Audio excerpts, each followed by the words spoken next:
भगवान शिव ने बताया कि कलयुग की स्त्रियां किस श्राप के कारण पराये पुरुषों में रत रहती हैं। मित्रों, एक बार देवी पार्वती भगवान शिव जी को मिलने आती है और कहती है, हे स्वामी, आज मैं मृत्यु लोक पर भ्रमण कर रही थी। तब मैंने देखा कि कई स्त्रियां अपने पति को धोखे में रखकर पराये पुरुषों में रत रहती है। हे प्रभु, मैं जानना चाहती हूँ वह कौन सा शाप स्त्रियों को कलयुग ने दिया था, जिस कारण से स्त्रियां आज उन्मत्त होकर जी रही हैं, हर दूसरी स्त्री पति या पिता को धोखे में रख रही है तथा स्वेच्छाचारिणी बन रही है। हे प्राणनाथ, कृपा करें और मेरी इन आशंकाओं को दूर करें। तब मित्रों, भगवान शिव कहते हैं, हे देवी पार्वती, आज आपने जो कलयुग की स्त्री के विषय में प्रश्न किए हैं वह एक अटल सत्य है।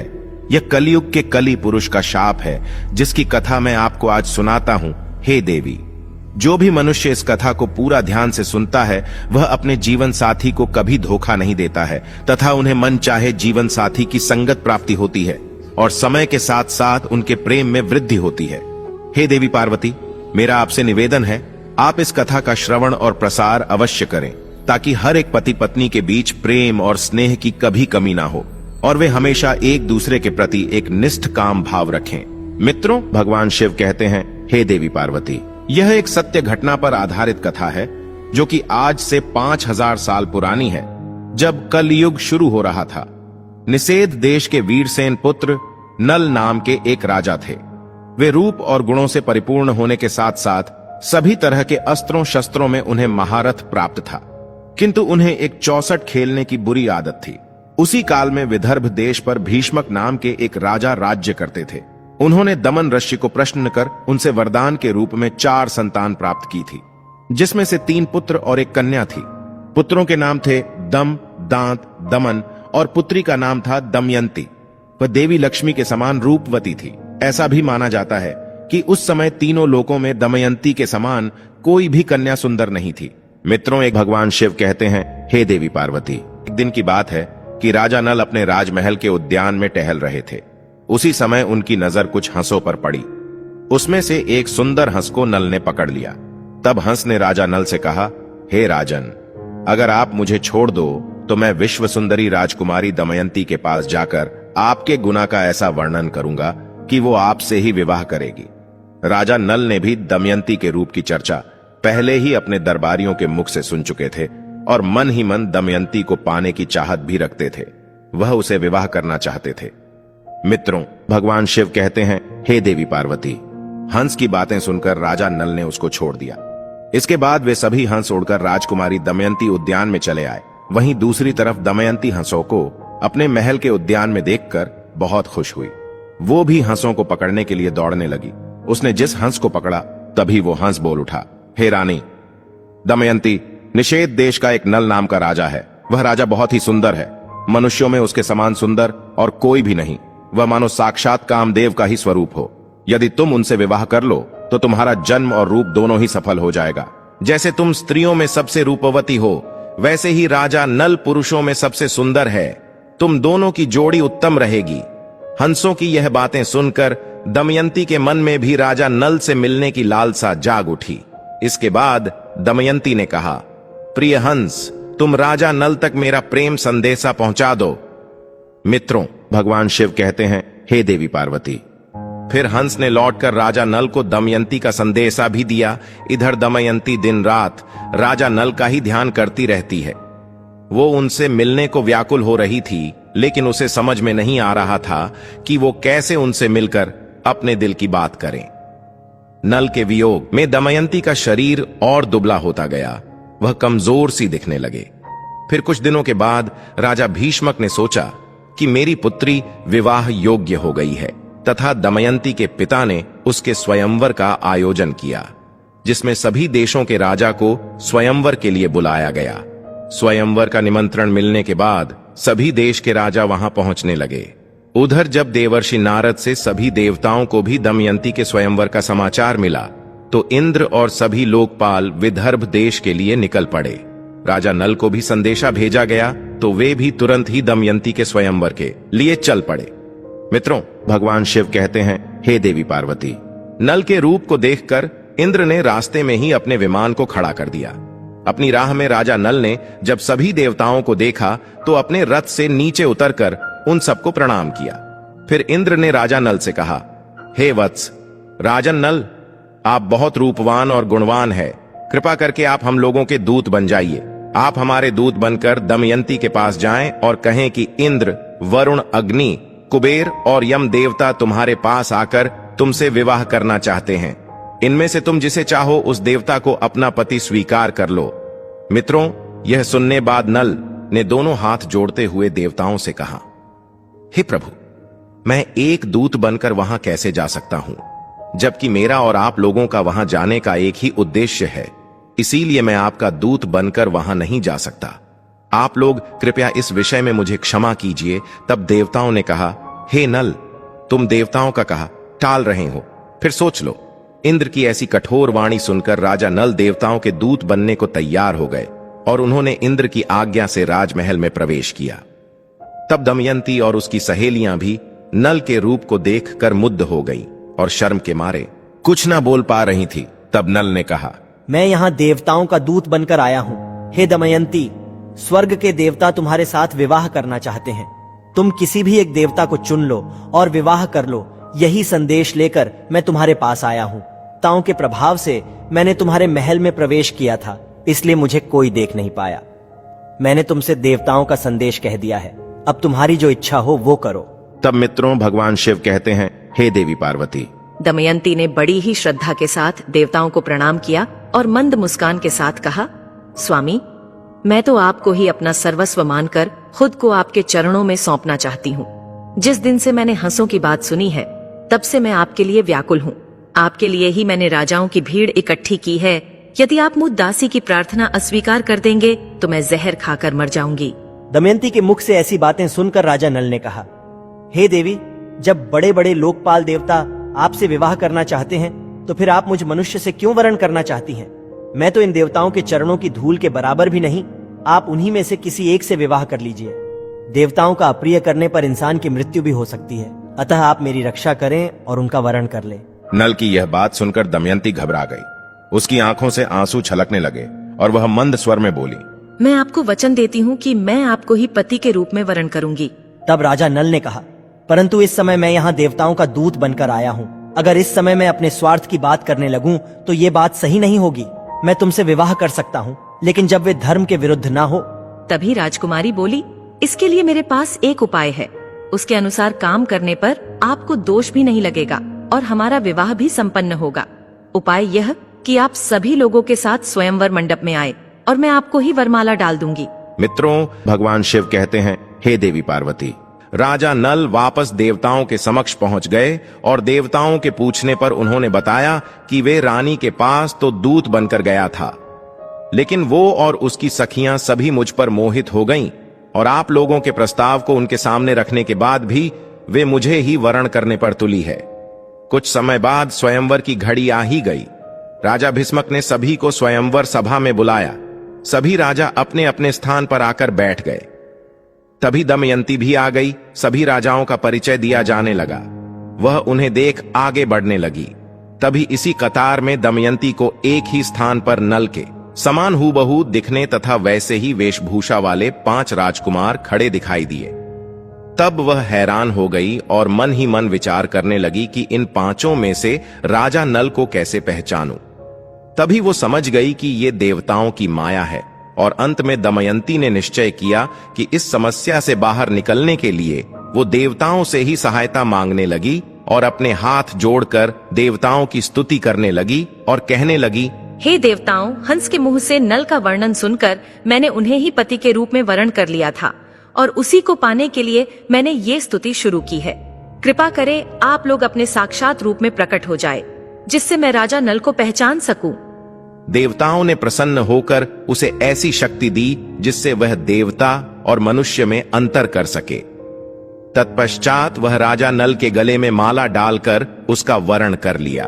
मित्रों, भगवान शिव कहते हैं, हे देवी पार्वती, स्वयंवर पूरा होने के बाद देवता वापस स्वर्ग की ओर जा रहे थे। उस समय उनकी मार्ग में ही कलयुग और द्वापर से भेंट हो जाती है। तब इंद्र ने पूछा, कलयुग कहां जा रहे हो? तब कलयुग ने कहा, मैं दमयंती के स्वयंवर में उससे विवाह करने के लिए जा रहा हूं। फिर इंद्र ने बताया, अरे स्वयंवर तो कब का पूरा हो गया। दमयंती ने नल का वर्णन कर लिया है, हम लोग तो बस देखते ही रह गए। यह सुन कलयुग बोला, यह तो अनर्थ हो गया। उसने देवताओं का घोर अपमान किया है, इसीलिए उसे इस अपराध दंड अवश्य मिलना चाहिए। तभी देवताओं ने कहा, दमयंती ने हमारी आज्ञा प्राप्त करके ही नल को वर्णन किया है। हे कली, वास्तव में नल सर्वगुण संपन्न और उसके योग्य वर है। वे धर्म के बड़े ज्ञाता भी हैं, इसीलिए उसको श्राप देना पुण्यवान ब्राह्मण को नरक में गिराने के समान है, जो कि एक महापाप है। मित्रों, भगवान शिव कहते हैं, हे देवी पार्वती। ऐसा कहकर देवता आगे बढ़ गए, लेकिन कलयुग और द्वापर इसी विषय पर बात कर रहे थे। कलयुग ने द्वापर से कहा, मैं अपना क्रोध शांत नहीं कर सकता, इसीलिए मैं नल के शरीर में निवास करूंगा और उसे मैं राजविहीन कर दूंगा। उस स्थिति में वह दमयंती के साथ नहीं रह सकेगा। उसे 64 का बड़ा शौक है, इसीलिए तुम भी 64 के पासों में प्रवेश करके मेरी सहायता करना। और द्वापर ने भी उसकी बात मान ली। इसके बाद द्वापर और कलयुग दोनों ही नल की राजधानी गए, लेकिन कली को नल के शरीर में प्रवेश करने का कोई मार्ग नहीं मिल रहा था। वो सिर्फ एक अवसर चाहता था, नल के शरीर में प्रवेश करने का। इसी तरह समय बीतता गया, लेकिन कलयुग कुछ न कर पाया। फिर 12 वर्ष पश्चात एक दिन राजा नल संध्या के समय लघुशंका से निवृत्ति होकर बिना हाथ पैर धोए भोजन करने को बैठ गए। यह अपवित्र अवस्था देखकर कलयुग उनके शरीर में प्रवेश कर गया।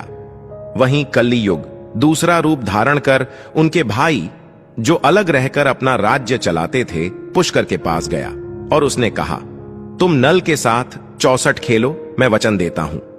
मैं निश्चित रूप से उसका राज्य जिताने में तुम्हारी मदद करूंगा। पुष्कर ने कलयुग की बात मान ली और नल के पास शीघ्र ही चला आया। जब पुष्कर ने राजा नल को जुआ खेलने के लिए ललकारा तो राजा नल दमयंती के सामने उसकी ललकार सह न सके। मित्रों, भगवान शिव कहते हैं, हे देवी पार्वती। राजा नल ने 64 खेलने का निश्चय किया। फिर खेल प्रारंभ हुआ।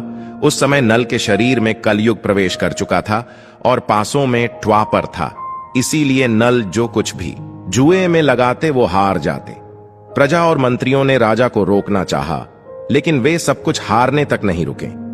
जब मंत्रियों ने रानी तक राजा को रोकने का संदेश पहुंचाया, तब दमयंती ने राजा नल से कहा, हे स्वामी, आपकी सारी प्रजा आपके दुख के कारण अचेत हुई जा रही है। इतना कहकर दमयंती भी रोने लगी, लेकिन राजा नल कलयुग के वश में होने के कारण उसकी एक बात भी नहीं सुन रहे थे और जुआ खेलते रहे। द्वापर का पासों पर नियंत्रण था, इसलिए राजा नल जो भी पासे फेंकते थे उनके प्रतिकूल ही पड़ते।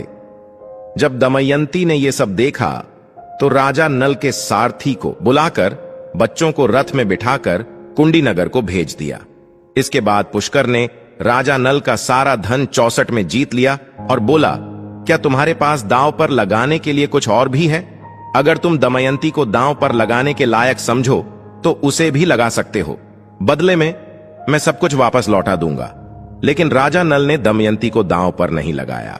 मित्रों, 64 में सब कुछ हारने के बाद राजा नल और दमयंती जंगल जंगल भटकने लगे, तो उन्हें भोजन तक नसीब नहीं होता था। एक दिन राजा नल ने देखा कि कई पक्षी उनके पास आकर बैठ गए।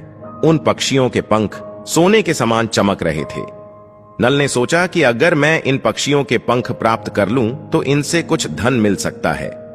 ऐसा सोचकर उन्हें पकड़ने के लिए नल ने उन पर अपने पहने हुए वस्त्र डाल दिए, लेकिन पक्षी उनके वस्त्र भी लेकर उड़ गया। असल वे में पक्षी नहीं थे। राजा के पास जो राजसी वस्त्र थे वे कलयुग पक्षी बनकर उसे भी छीनने को आया था। नल अब नंगे होकर बड़ी ही खिन्नता के साथ ऊपर देखता हुआ रह गया और मायूस होकर वह दमयंती के पास पहुंचा और उसे सामने के मार्ग दिखाने लगा। दमयंती, तुम देख रही हो, यहां बहुत से रास्ते हैं। अवंती की ओर जाता है, दूसरा पर्वत होकर दक्षिण देश को सामने विंध्याचल पर्वत है। ये पियोशनी नदी समुद्र में मिलती है और यह कौशल देश का मार्ग है। राजा नल का दुख और लाचारी देखकर दमयंती की आंखें आंसुओं से भर गई। नल से कहा, क्या आपको लगता है कि मैं आपको छोड़कर अकेली कहीं जा सकती हूं? मैं आपके साथ रहकर ही आपके दुखों को बांटना चाहती हूं। दुख में आपका साथ देना मेरा पहले धर्म है, ऐसा कहकर नल के मन के दुखों को हल्का कर देती है। उस समय नल के शरीर पर एक भी वस्त्र नहीं था और ना ही जमीन पर सोने या बैठने के लिए कोई वस्त्र थे। मित्रों, भगवान शिव कहते हैं, हे देवी पार्वती, नल और दमयंती के साथ कलियुग ने अपना क्रोध इस प्रकार से निकाला। फिर संध्या समय वे दोनों वहीं पर ही सो गए। कुछ समय बाद नल गहरी सोच में पड़ गया और मन ही मन कहता है कि ये मुझसे बड़ा प्रेम करती है। प्रेम के कारण ही उसे इतना दुख झेलना पड़ रहा है। फिर राजा नल ने सोचा कि इसे छोड़कर चला जाऊं तो संभव है कि इसे इन दुखों से राहत मिल जाए और यह चलते चलते अपने पिता के राज्य को चली जाए। यह सोचकर उसने दमयंती की साड़ी को फाड़कर अपना शरीर ढक लिया। दमयंती गहरी निद्रा में थी और नल उसे छोड़कर निकल गए। दरअसल शरीर में कलयुग का प्रवेश होने के कारण राजा नल की बुद्धि नष्ट हो गई थी, इसीलिए वे अपनी पत्नी को वन में अकेला छोड़कर वहां से चले गए। जब दमयंती की नींद टूटी तब उसने देखा कि राजा नल वहां नहीं है। यह देख वह चौंक गई और राजा नल को पुकारने लगी। जब दमयंती को राजा नल बहुत देर तक दिखाई नहीं पड़े तो वह जोर जोर से रोने लगे और भटकती हुई जंगल के बीच पहुंच गई। वहां एक बड़े से अजगर ने दमयंती पर हमला कर दिया और दमयंती चिल्लाने लगी। तब उसके स्वर एक व्याध के कान में पड़े। वह उधर ही घूम रहा था। वह दौड़कर वहां आया और यह देखकर कि दमयंती को अजगर निगल रहा है, तभी उस शिकारी ने तेज बाणों से उस अजगर का मुंह चीर डाला। फिर उसने दमयंती को अजगर से छुड़ाकर सहारा देकर भोजन करवाया। तत्पश्चात तुम कौन हो? किस कष्ट के कारण इस निर्जन वन में भटक रही हो? ऐसा पूछा। मित्रों, दमयंती की सुंदरता चाल देखकर वह व्याध उस पर अत्यंत मोहित हो चुका था। वह दमयंती से मीठी मीठी बातें करके उसे अपने वश में करने की कोशिश करने लगा। दमयंती को उसके मन के भाव समझ गए। उसने ने उसकी वासना को बहुत रोकना चाहा, लेकिन जब वे किसी भी प्रकार से नहीं माना तो उसने उसे शाप दे दिया कि मैंने राजा नल के अलावा किसी और का भी चिंतन कभी नहीं किया, और अगर ये सत्य हो तो ये व्याध अभी भस्म होकर मर जाए, ये मेरा शाप है। दमयंती के इतना कहते ही व्याध के प्राण पखेरु उड़ गए। उसके मर जाने के बाद दमयंती इस निर्जन और भयंकर वन में खो चुकी थी। फिर रास्ते में मिले लोगों से पूछती हुई उत्तर की ओर बढ़ने लगी। भटकते हुए 3 दिन और 3 रात बीत गए और फिर वो अगले दिन शाम के समय राजा सुबाहु के राज्य में जा पहुंची। मित्रों, भगवान शिव कहते हैं, हे देवी पार्वती, वहां उसे सब लोग पागल समझ रहे थे। बच्चे उसे परेशान कर रहे थे। तभी उस राज्य की राजमाता की नजर दमयंती पर पड़ी। राजमाता ने अपनी दासी से कहकर उसे अपने पास बुलवा लिया और उससे पूछा, हे सुंदरी, तुम कौन हो और ऐसे घूमते हुए तुम्हें डर नहीं है? तब दमयंती ने कहा, मैं एक पतिव्रता स्त्री हूं, मैं कुलीन हूं और राजा की धर्म पत्नी हूं। तब रानी ने कहा, ठीक है, तुम महल में ही रह जाओ। तब दमयंती ने कहा कि मैं यहां रह तो जाऊंगी, पर मेरी 3 शर्तें हैं। मैं झूठा नहीं खाऊंगी, कभी भी पैर नहीं धोऊंगी और पर पुरुष से बात नहीं करूंगी। तब राजमाता कहती है, हाँ ठीक है, तुम्हारी शर्तें मंजूर हैं। मित्रों, भगवान शिव कहते हैं, हे देवी पार्वती, वहीं दूसरी तरफ राजा नल जंगल में भटक रहा था तो उसी समय जंगल में आग लगी थी। तभी नल को किसी के चिल्लाने की आवाज आ रही थी। वह उस तरफ दौड़ पड़ा। वहां पहुंचकर उन्होंने देखा कि नागराज कुंडली मारकर बैठे हुए हैं। उसने नल से कहा, राजन, मैं कर्कक कोटक नाम का सर्प हूं। मैंने नारद मुनि को धोखा दिया था, तो इसलिए उन्होंने शाप दिया कि जब तक राजा नल तुम्हें ना उठा ले तब तक यही पड़े रहना। उनके उठाने पर ही तुम्हें इस शाप से मुक्ति मिल जाएगी। उनके श्राप के कारण कई सालों से मैं यहां से एक भी कदम आगे नहीं बढ़ा। हे राजन, तुम मेरी रक्षा करो, फिर मैं तुम्हें तुम्हारे हित की बात बताऊंगा और तुम्हारा मित्र बन जाऊंगा। मेरे वजन से मत डरो, मैं अभी हल्का हो जाता हूं। और देखते ही देखते नागराज अंगूठे के बराबर हो गए। इसके बाद नल उसे उठाकर जंगल से बाहर ले आए। फिर कर्ककोटक ने कहा, हे राजन, अब तुम अभी मुझे जमीन पर मत रखना, कुछ कदम गिनकर चलो। तब राजा 1 2 3 करते हुए राजा नल ने यूं ही पृथ्वी पर 10वां कदम रखा। तभी कर्ककोटक ने उसे डस लिया। उसका नियम था कि जब भी कोई दश बोले वह दंश करता था। मित्रों, तब वह राजा नल अचंभित रह गए और फिर कर्ककोटक ने कहा, हे राजन, तुम्हें कोई पहचान ना सके, इसीलिए मैंने डस के तुम्हारा रूप बदल दिया है। कलयुग ने तुम्हें बहुत दुख दिया था, अब मेरे विष के कारण वह तुम्हारे शरीर में बहुत दुखी रहेगा। तुमने मेरी रक्षा की है, मेरे विष के कारण तुम्हें हिंसक पशु पक्षी या फिर शत्रु का भी कोई भय नहीं रहेगा। अब तुम पर किसी भी विष का प्रभाव नहीं होगा और युद्ध में हमेशा तुम्हारी जीत होगी। कर्ककोटक ने राजा नल को दिव्य वस्त्र भी दिए और फिर वहां से अंतर्ध्यान हो गया। मित्रों, भगवान शिव कहते हैं, हे देवी पार्वती। उसके बाद राजा नल वहां से चलते हुए राजा ऋतुपर्ण की राजधानी अयोध्या में पहुंचे। फिर उन्होंने दरबार में पहुंचकर राजा से कहा, मेरा नाम बाहुक है। मैं घोड़ों को हाँकने और उन्हें तरह तरह की चालें सिखाने का काम करता हूं। घुड़ विद्या में मेरे जैसा निपुण इस समय पृथ्वी पर और कोई भी नहीं। बाहुक की बातें सुनकर उसे राजा अपने पास रख लेते हैं। उन दोनों की अच्छी मित्रता बन जाती है। राजा नल ऋतुपर्ण को घुड़ विद्या सिखाते हैं और ऋतुपर्ण नल को 64 का खेल सिखाते हैं।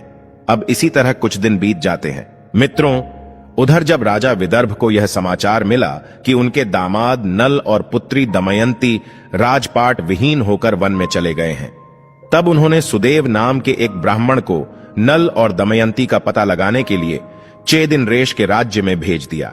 उसने एक दिन राजमहल में दमयंती को देख ही लिया। उस समय राजा के महल में कोई धर्म कर्म का कार्य हो रहा था। दमयंती सुनंदा के साथ बैठकर वह कार्यक्रम देख रही थी।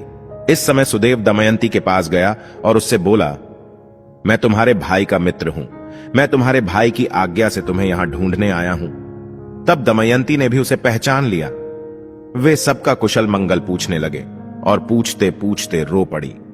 तब सुनंदा दमयंती को रोता देख घबरा गई और उसने अपनी माता के पास जाकर उन्हें सारी बात बताई। राजमाता तुरंत अपने महल से बाहर निकलकर आई और ब्राह्मण के पास जाकर पूछने लगी, हे सुदेव, ये किसकी पत्नी है? किसकी पुत्री है? अपने घर वालों से यह बिछड़ कैसे गई? तब सुदेव ने उनका पूरा परिचय राजमाता को दिया। इसके बाद सुनंदा ने अपने हाथों से दमयंती को स्नान कराया, जिससे उसकी बाहों के बीच का लाल चिन्ह चंद्रमा के समाज प्रकट हो गया। उसके ललाट का वह दिल देखकर सुनंदा व राजमाता दोनों ही रो पड़े, क्योंकि राजमाता दमयंती की मौसी थी और उसने यह बात उनसे छुपाई हुई थी। मित्रों, भगवान शिव कहते हैं, हे देवी पार्वती। फिर दमयंती अपने पिता के घर को चली जाती है और रोते हुए गिड़गिड़ाते हुए उनसे प्रार्थना करती है वे उसके पति नल को ढूंढ ले। अपनी पुत्री की बात सुनकर राजा भीष्मक सुदेव को बुलाते हैं और राजा नल की खोजने की योजना बनाते हैं। उस समय दमयंती सुदेव से कहती है, हे सुदेव, हो सकता है कि मेरे पति शर्म के मारे तुमसे ना मिले और गुप्त रहकर अपना जीवन व्यापन कर रहे होंगे। तब तुम उनसे कहना कि वाह रे मेरे प्यारे छलिए, तुम मेरी साड़ी में से आधा वस्त्र फाड़कर चले गए। आपकी दासी उसी अवस्था में आपका इंतजार कर रही है। मित्रों, ब्राह्मण नल को ढूंढने निकल पड़े। बहुत दिनों के बाद एक ब्राह्मण वापस आया। उसने दमयंती से कहा, मैंने राजा ऋतुपर्ण के पास जाकर भरी सभा में आपकी बात दोहराई तो किसी से कुछ जवाब नहीं मिला। लेकिन जब मैं वहां से वापस आने लगा तब बाहुक नाम के एक सारथी ने मुझे एकांत में बुलाया। बाहुक शरीर से अत्यंत कुरूप और उसके हाथ छोटे छोटे थे। वह लंबी लंबी सांस लेकर रोता हुआ मुझसे कहने लगा, उच्च कुल की स्त्रियों के पति उन्हें छोड़ भी देते हैं तो फिर भी वे अपने शील की रक्षा करती हैं क्या? मति भ्रष्ट करने वाला पुरुष उस समय विपत्ति के कारण दुखी और अचेत था, इसीलिए उस पर क्रोध करना उचित नहीं। जब वह अपनी प्राण रक्षा के लिए जीविका चला रहा था तब पक्षी भी उसके वस्त्र लेकर भी उड़ गए। मित्रों, भगवान शिव कहते हैं, हे देवी पार्वती। जब ब्राह्मण ने ये बातें दमयंती से कहीं, उसकी आंखों में आंसू भर गए।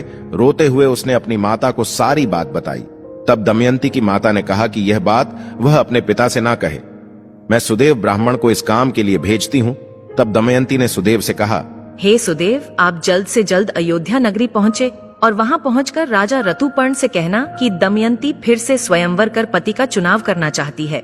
वहाँ बड़े बड़े राजा और राजकुमार आ रहे हैं और स्वयंवर की तिथि कल ही है, इसीलिए अगर आप पहुँच सके तो वहाँ चले जाइए। जीने अथवा मरने का किसी को पता नहीं है, इसीलिए राजकुमारी दमयंती कल शाम से पहले ही पति का वर्णन करेगी। यह बात सुनकर सुदेव अयोध्या गए और उन्होंने राजा ऋतुपर्ण से यह सब बातें बता दी। सुदेव की बातें सुनकर राजा ने बाहुक को बुलाया और कहा, और हमें जल्द से जल्द विदर्भ देश में पहुंचना है। मित्रों, ऐसी बातें सुनकर जैसे नल का कलेजा ही फट गया और उसने सोचा कि यह संभव नहीं है कि दमयंती दूसरा विवाह करना चाहती है। फिर नल और ऋतुपर्ण शीघ्रता से रथ में बैठकर विदर्भ में आते हैं। घोड़ों की चाल से दमयंती को पता लग जाता है कि हो ना हो इस रथ का सारथी स्वयं राजा नल ही है। जब उसने खिड़की से बाहर झांक कर देखा तो एक कुरूप व्यक्ति घोड़ों की सेवा कर रहा था। दमयंती को पता लग गया कि वहीं राजा नल है। वह दौड़ते हुए उनके पास गई और उसे गले से लगा लिया। तभी बाहुक ने कर्ककोटक नाग के जो वस्त्र पहने हुए थे उसे उतार दिए और पत्नी के सच्चे प्रेम के कारण कलयुग का असर समाप्त हो गया, जिस कारण से वह राजा नल के शरीर से बाहर आता है और दमयंती का पति के प्रति प्रेम भाव देखकर उसे अत्यधिक घृणा हो जाती है। वहीं राजा नल भी अपने पूर्व रूप में वापस आ जाते हैं। मित्रों, भगवान शिव कहते हैं, हे देवी पार्वती, किंतु अभी भी द्वापर युग का काल थोड़ा शेष था, जिस कारण से कली नल और दमयंती को अपने वशीभूत नहीं कर पाया और उसने क्रुद्ध होकर दमयंती को शाप दिया कि हे दमयंती, आज तो तुम मेरे वशीभूत नहीं हो पाई, अपितु मैं कलयुग की नारियों को यह शाप देता हूं। मित्रों, भगवान शिव कहते हैं, हे देवी पार्वती, अब मैं आपके सारे प्रश्नों के उत्तर देता हूं जो कलयुग ने स्त्रियों को दिए थे। हे गौरी, कलयुग कहता है, ये स्त्रियां आलसी बन जाएंगी, देर से उठेगी, पति के साथ ही भोजन करेगी, वे अपनी पति से कभी भी संतुष्ट नहीं रहेगी और गुण अधिक धन की लालची बन जाएगी। अतः कलयुग में स्त्रियों का राज हो जाएगा। हर घर की पुत्र वधू काम के लिए घर से बाहर जाएगी, धन की प्राप्ति होने सवेचाचारिणी बन जाएगी, उन्हें पति से ज्यादा पराये पुरुष अधिक पसंद होंगे, वे सही समय पर विवाह नहीं करेंगी तथा स्त्री को जो मां बनने का वरदान मिला है उसका भी अपमान करेगी और स्वयं बच्चे को जन्म देना नहीं चाहेगी। हे पार्वती, कलयुग की स्त्री कम वस्त्र परिधान करेंगी, उनका प्रेम भी झूठा होगा, बाल कटवाएगी, ठीक से बच्चों और परिवार की परवरिश नहीं करेंगी तथा अपने घर के वृद्ध लोगों को घर से बाहर निकाल देगी। हे गौरी, कुंवारी कन्या जो कि स्वयं देवी का स्वरूप है, वह भी विवाह पहले गर्भवती हो जाएगी। उनका पूजा पाठ में मन नहीं लगेगा, केवल दिखावे के लिए ईश्वर की पूजा करेंगी। किंतु जो लोग धर्म का पालन करते हुए ईश्वर का नाम स्मरण करते हैं, उन्हें मुक्ति मिल जाती है। जो स्त्री पति और ईश्वर सेवा सच्चे मन से करती है, वह देवी समान पूजनीय रहेगी। उन पर मेरा आशीर्वाद सदैव बना रहता है। अगर यह कथा आपको अच्छी लगी तो कमेंट में जरूर बताएं, वीडियो को लाइक करें, परिवार के साथ शेयर करें और कमेंट में हर हर महादेव जरूर लिखें। साथ ही चैनल को सब्सक्राइब करें। आप सभी का धन्यवाद।